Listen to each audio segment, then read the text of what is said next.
Hello, and welcome to another episode of the Market Snapshot series. My name is Rufas Kamau, Markets Analyst at FX Pesa. So today, we are having quite a fine morning with a lot of volatility coming in from JPY pairs after the Bank of Japan made a decision to hold interest at the current level of negative 0.1% as expected. But then there was an adjustment to the yield curve control program, where the Bank of Japan has been holding interest rates at the current level of negative 0.1 for years. And at the same time, it has been controlling the yields on the 10-year government bonds. And the limit has been 1% for the last couple of months.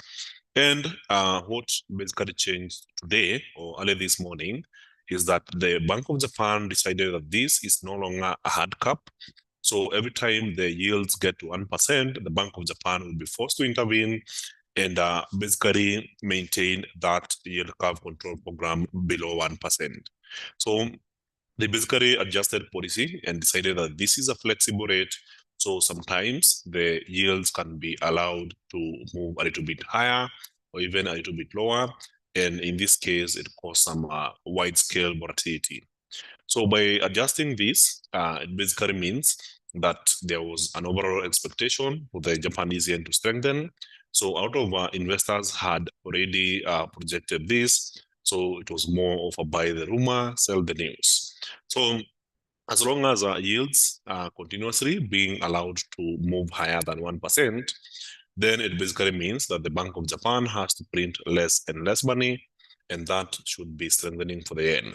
But then what we are seeing in the markets is the yen weakening against other currencies, as investors had already participated in this, and they bought the rumor, and then once the announcement was made, they basically sold the news. That's why we are seeing the USD JPY flying higher and again hitting the 150 price level.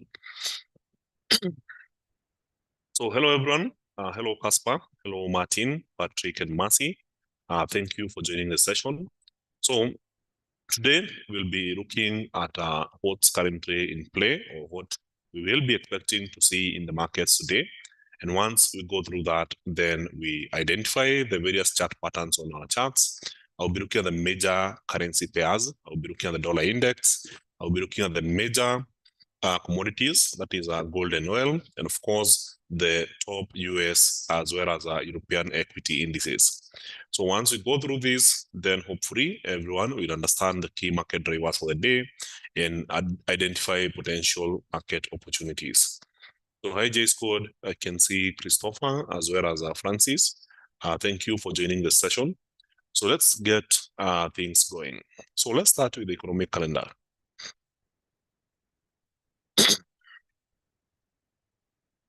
So from what we are seeing here in the economic calendar, we basically started with early morning news, building consensus month-over-month from New Zealand, which came in basically slightly below zero at negative 4.7, but this is an improvement from the previous reading of negative 7%.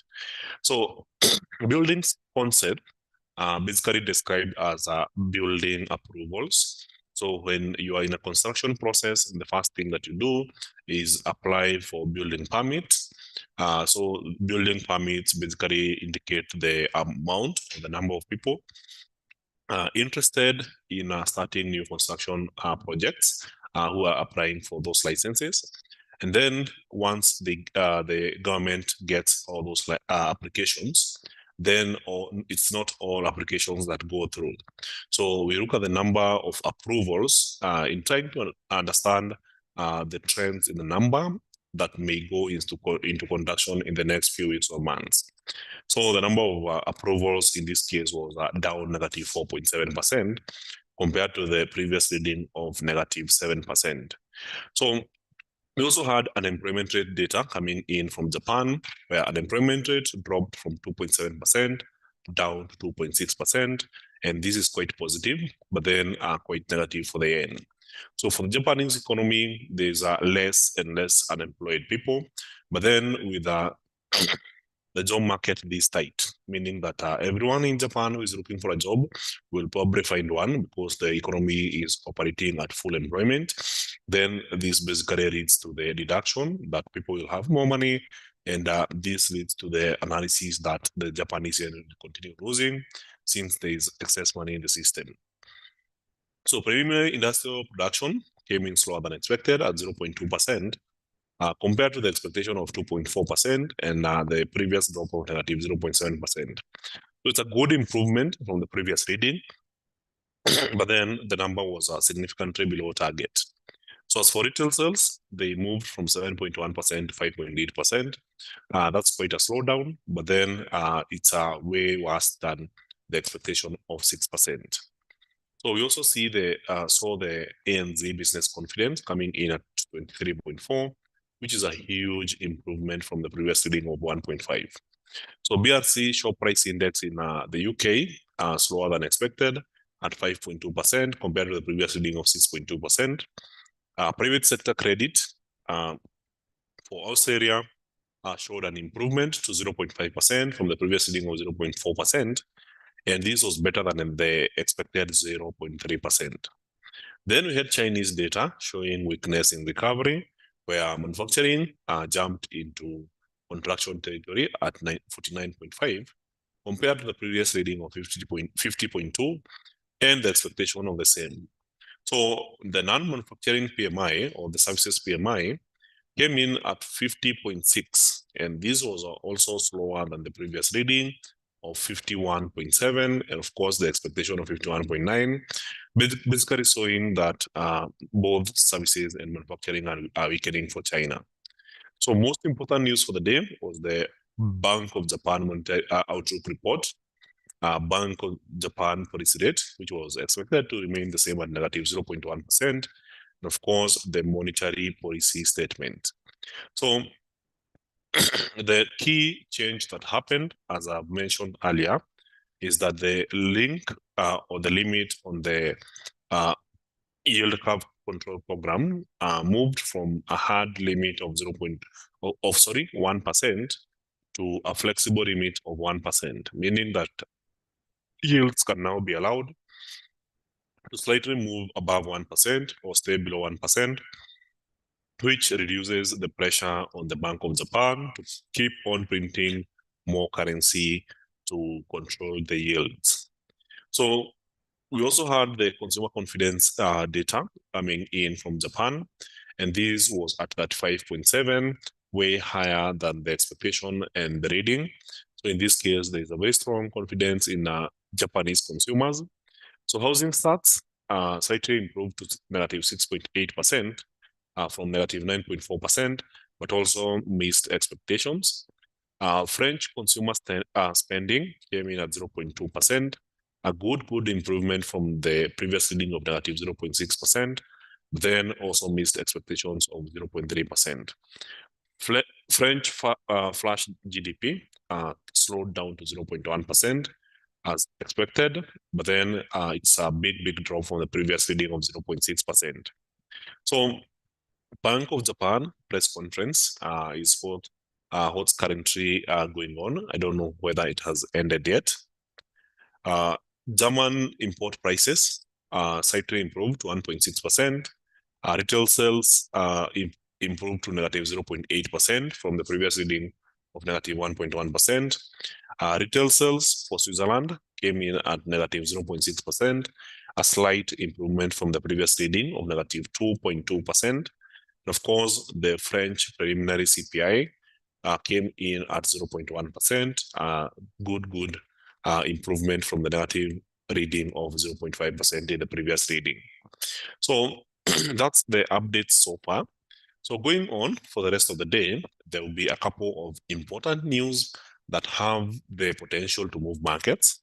So in summary, the first one that we will be expecting is at 1 p.m., where we see the core CPI flash estimate for the Eurozone, which is expected to drop to 4.2% on the year, compared to the previous reading of 4.5%. So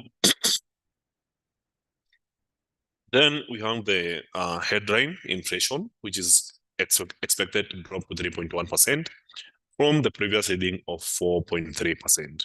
So if you happen to see this kind of movement, inflation dropping to 4.2% on the core, and the overhead down to 3.1%, these would be in line with the expectations of the ECB or of the European Central Bank. And these would have the direction that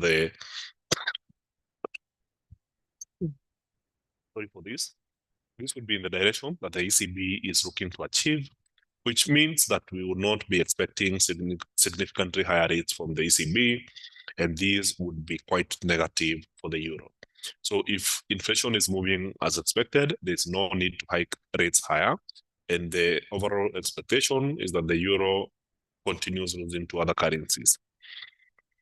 So that will be major news. But then if there's a jump higher in inflation, then that would necessitate another rate hike, which would imply a much stronger euro.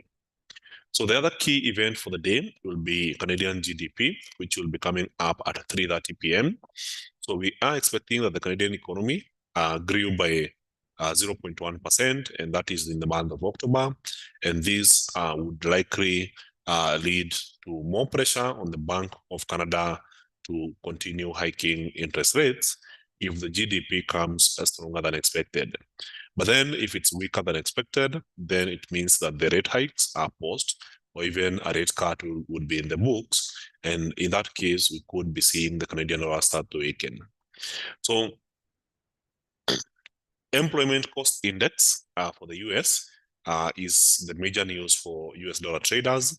It's basically a measure of the cost that is paid to employees both in government and the private sector, excluding the disciplined forces. So we're expecting that these increased by 1%, just as the previous reading. But then if there's a bigger number, then it's more pressure on the Fed. And remember, the Fed is basically meeting tomorrow. So we will be seeing some much volatility in the US dollar beginning today and heading straight towards the end of the week. So we'll be also clearly observing the S&P Global Case-Shiller Composite 20 Housing Price Index. So this is a very important measure of the housing market conditions. So in this case, we're expecting a 1.8% annual increase in the prices compared to the previous reading of 0.1%. So if there is a big increase in housing prices, it basically adds more pressure on the Fed to go for another rate hike. And in this case, that would be positive for the dollar. So then we'll be getting the official headline housing price index at the same time at 4 p.m. Chicago Purchasing Managers Index, and of course the CB or Conference Board Consumer Confidence Survey coming up at 5 p.m. And in this case, we'll be trying to understand whether the consumers in the US have more confidence about the US economy. And this is very telling because it tends to have an impact on the spending trends within the economy. So as we head into Wednesday, we'll be looking at the job data coming from New Zealand early in the morning at 12:45 a.m. A speech from the RBNZ Governor Adrian Orr at 3 a.m. Then we'll be having a couple of PMI data. That is final manufacturing PMI for Japan, Kaizen manufacturing for China, before we look at commodity prices year over year from Australia, and the nationwide housing price index in the UK at 10 a.m. So by the time we get to the next episode of the market snapshot series, then we'll have covered all that. And now we'll be focused on the ADP non-farm employment change well ahead of the non-farm payrolls on Friday. ISM manufacturing PMI for the US, JOLTS job openings, and then later on in the evening at 9 p.m., this is when you'll get the most important data release for the week, which is the federal funds rate, FOMC press statement, FOMC press conference, and later on we'll be looking at Bank of Canada Governor Macklem issuing a speech at 11:15 p.m. So clearly, there's quite a number of events that we'll be expecting for the day. In summary, the European inflation data at 1 p.m., Canadian GDP at 3:30, employment cost index at 3:30 for the US, Case-Shiller Composite 20 Housing Price Index at 4 p.m., then CB Consumer Confidence Survey at exactly 5 p.m. So besides that, the conflict in the Middle East continues to extend, and this is becoming quite worrying for investors. Another thing that we saw happening yesterday was the earnings from pay interest, which came in better than expected. And now we are still focusing on Apple earnings, which will be coming up on Thursday. So that has the potential to be moving the markets. Trying to understand what else I missed.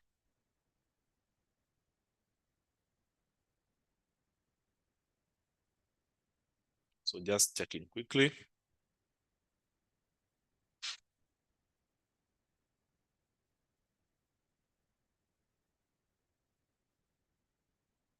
All right, so without much ado, so those are the basic highlights. And now we can basically decide to check on what's currently happening with charts. So from the dollar index, yesterday in the morning, we had quite some good positivity, but then later on during the London session, the dollar index continued weakening and kept going down for the rest of the day. So today in the Asian session, we basically saw Sydney and Tokyo showing some pretty strong growth for the dollar index. But then as we enter the London session, we are seeing the complete opposite, and the dollar index is basically erasing the gains. So this is forming some kind of flag. So if I was to remove everything from this chart, what we are observing here is a dollar index that is now continuously weakening against other currencies. So in this case, I would think that this is a theme for the last 4 days. So the dollar index is basically on this bearish channel. And this basically means that the dollar is weakening ahead of the FOMC press conference, which is the most important news for the dollar this week. So in this case, it's a much weaker dollar, weakening for, let's say, on average 4 straight days. So Thursday, Friday, Monday, and today being Tuesday. Then you can already see other currencies making a comeback. So Thursday, Friday, Monday, and Tuesday, what we are seeing is the pound recovering against the dollar and attempting to head towards the upper trend line. So we could be seeing this continued trading as a theme. Euro USD also doing the same, Thursday, Friday, Monday, Tuesday. So there's still more room for upside for Euro USD, and we could be seeing this continue trading today as a theme. Then we have the USD JPY currency pair, which was initially going down yesterday, but then this morning and after the news, we are seeing an acceleration of the USD JPY. We have already hit the proverbial 150 price level and broken even higher, which basically means that investors are betting that the Japanese yen will continue losing to the dollar. And in this case, some further upside momentum remains. So as we have been saying all this while, the key direction for USD JPY is higher unless there is any form of government intervention. So none of that has happened in the last couple of days, which basically means that we are free to continue trading upwards as the USD JPY approaches a 10-year high. And in this case, the 10-year high is the previous price level around this area. So if we break above this area, then we will be trading above a 10-year high. So very strong momentum here. And I believe it's the same for all other JPY pairs. So if you're a pound yen trader, then this is the same kind of momentum we are seeing here. So if I was to remove all this and then zoom out for pound yen, then it's a very simple story to understand in this market. So the market was basically moving sideways and it's now headed straight up for the previous high. So this area here, which has been high for the last, I would say 4 weeks. So in this case, I expect the pound yen to continue pushing higher and eventually get to this price level. So for CAD JPY is the same thing, having made a very strong bounce and it's moving higher. And we expect to see the same thing happening in Euro JPY. In fact, a couple of minutes just before I started the session, The Euro JPY hadn't broken that, but you can see the last three candlesticks on the 15-minute chart are showing a very strong acceleration. So the market is already hitting the previous high. So I expect the same kind of price action to be playing out in a CAD JPY, and of course in the pound yen currency pair. So in this case, for pound yen, there's still more room for upside. So besides that, we also have other pairs such as the USD Swiss franc, where we are seeing the dollar now starting to make room for downside momentum. So if you look at the 15-minute chart, you'll notice that we had a pretty strong trend line running through this. And then since yesterday, that trend line has been broken and the market is basically trading below. So market broke the trend line, tested, kept playing around this area here. And now there seems to be some form of momentum coming into the market. And we could be seeing the dollar continue losing to the Swiss franc. So remember, this is the 15-minute chart trying to understand the price action that has been happening over last week and this week. And now there seems to be a change in direction. So for New Zealand USD, strong momentum. So yesterday, we identified this area as a potential reversal point. Somehow this did not play out. The market headed straight for this trend line, played around it, eventually broke towards the upper side, pulled back, retested, and is now headed higher. So in this case, we have a major trend line that has been broken, which basically indicates the potential for momentum towards the upside.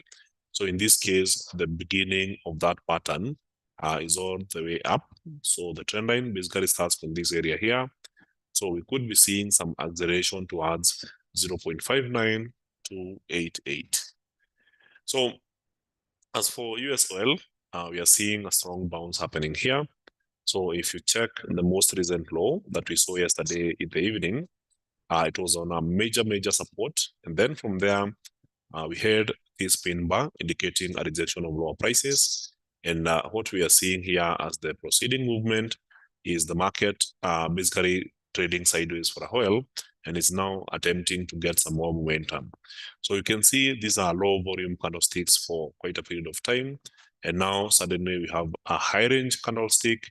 And in this case, there's that potential that the market would be headed higher from this point onwards as oil routes to make a recovery. So if you look at Brent oil, it's a similar price action. So market breaking towards the lower side, forming a very strong pin bar, and it is now potentially entering back into this formation, which would potentially lead to an acceleration towards the upper side, especially considering the escalation happening in the Middle East situation.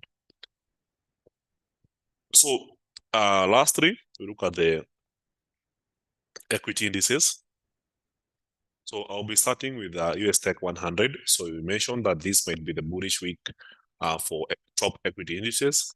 So for the UT 100 or the NASDAQ 100 index, yesterday it was quite bullish, but it did maintain the bullish momentum. So today we opened with a pretty weak performance during the Asian session, but now as we enter the London session, we are seeing this strong entry by buyers attempting to push prices higher. So notice the small candlesticks from the beginning of the day, and now you're getting some strong candlesticks indicating some good recovery. So it's the same thing for the Dow, which was the most bullish among the top three. So yesterday it was a straight up bullish momentum for the Dow, a slight pullback, and now today we are seeing a continuation. So this upside momentum may present some trading opportunities, especially if we were to break yesterday's high. Then for the S&P 500, it was also bullish. You can see opening with a gap and kept going up. During the Asian session, it was pulling back, and now there's more momentum indicating some further upside is on the books. So European equity indices also did the same, made a very strong bounce yesterday. Today pulled back and now are attempting to move higher. So for the French 40 index or CAC 40 index, we are seeing some good momentum. The EU 50 index is the same thing, made some good rally yesterday. Today started the week and is now making a recovery.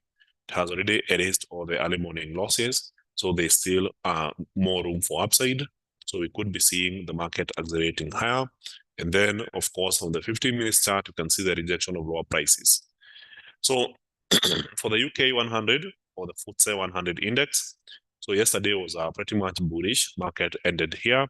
Then today kept going down in the early session, but then from now we are seeing a very strong acceleration, indicating an entry of buyers in this market. So there's still that potential that we could be seeing some more upside happening the rest of the day. And of course, Bitcoin remains trading within this flag.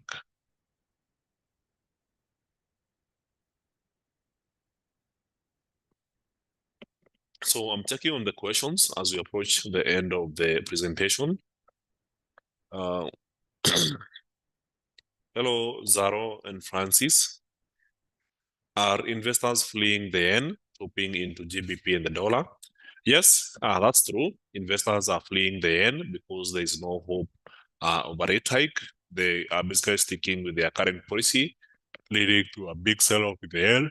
So seeing the yen trading above 150 might be a common theme for November this year. So we could be seeing the price continuing moving in that direction.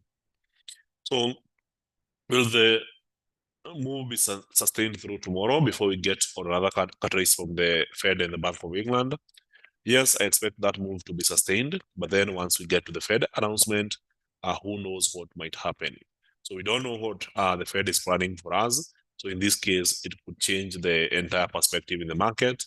But then there's that very strong expectation that the Fed will not be changing interest rates, but then they could decide to continue holding interest rates higher for longer, which is sufficient support for the dollar. So in that case, we could be seeing investors continuing betting on a stronger dollar, especially as yields continue staying high. So a key indicator that you might need to watch is the CME Fed Watch tool, which basically estimates based on what the Fed is doing. So in this case, the potential for a rate hike is completely zero. The potential for the Fed holding interest rates at the current level is 98.2% probability, and the potential for a rate cut tomorrow is 1.8%. So this means that a lot of investors are already betting that the Fed will not be changing interest rates on the announcement tomorrow.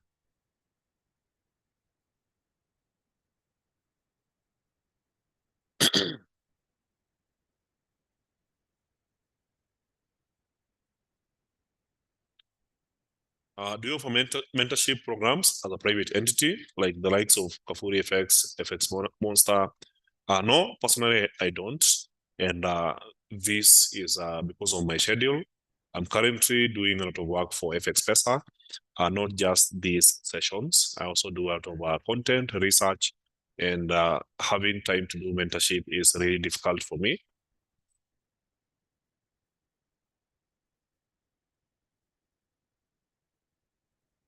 What is the symbol for the dollar index on the FX Pesa MT5 platform?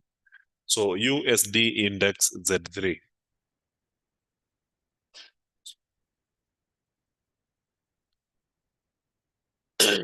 So now that the Bank of Japan decided to hold the rates, what next for the Japanese yen? So as long as the rates remain at that level and the yield curve control program is at an adjustable 1%, then the overall expectation is that the Japanese yen continues losing against other currencies that have higher interest rates, such as the GBP as well as the US dollar. So the overall expectation is that the Japanese yen continues losing across board. So thank you very much, everyone. Thank you for your time. So remember to join in again at 4 p.m. as we look at the New York Open. So we will be having another session at 4 p.m. Make sure to at least set notifications on the channel. So when we go live, you'll get a notification and you'll be able to join. And hopefully we'll have much better setups as we approach the end of the week. So thank you guys. See you then.